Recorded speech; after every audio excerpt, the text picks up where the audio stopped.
Welcome to everyday cooking. இன்னைக்கு நம்ம egg pepper fry எப்படி செய்யறதுன்னு பார்க்கலாம். கொஞ்சமா ஆயில் பேன்ல விடுங்க.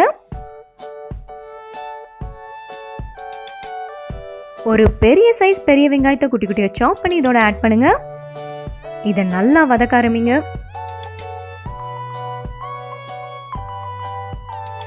இதோட நம்ம தேவையான அளவு உப்பு ஆட் பண்ணிக்கலாம்.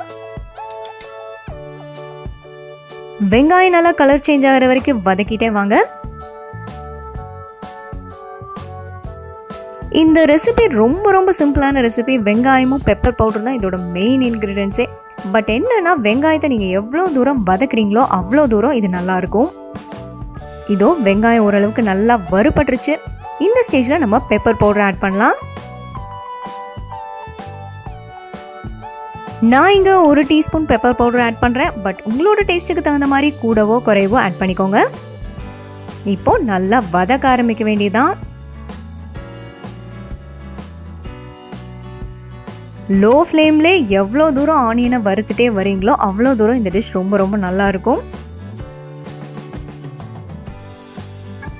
இன்னும் காரம் தேவைன்னு நினைக்கிறவங்க இந்த ஸ்டேஜில் இன்னும் கொஞ்சம் மிளகு பொடி ஆட் பண்ணிக்கோங்க. வெங்காயம் நல்லா வறுபட்டுருச்சு. இப்போ நம்ம வேக வச்ச முட்டையை 2ஆ கட் பண்ணி இதோட ஆட் பண்ணிக்கலாம். முட்டையை நல்லா டைம் எடுத்து ஒவ்வொரு பக்கமும் 3லேருந்து 4 நிமிஷம் வரைக்கும் குக் பண்ணி எடுங்க.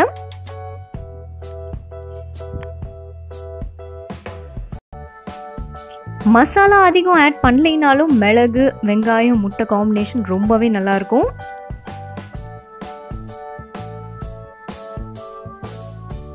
இதே மாதிரி வேக வச்ச முட்டையை 2ஆ கட் பண்ணிட்டு மிளகாய் பொடி உப்பு மட்டும் தடவிட்டு தோசைக்கல்ல கொஞ்சமா ஆயில் விட்டு சுட்டு எடுத்தீங்கன்னா அதுவும் ரொம்ப நல்லா இருக்கும். ரெண்டுமே ட்ரை பண்ணி பாருங்க. இதோ நம்ம முட்டை மிளகு ஃப்ரை சூப்பரா ரெடி ஆயிடுச்சு. வேற ஒரு இன்ட்ரெஸ்டிங்கான ரெசிபியோட உங்களை சந்திக்கிறோம். அண்ட் மறக்காம எங்க சேனலுக்கு சப்ஸ்கிரைப் பண்ணுங்க.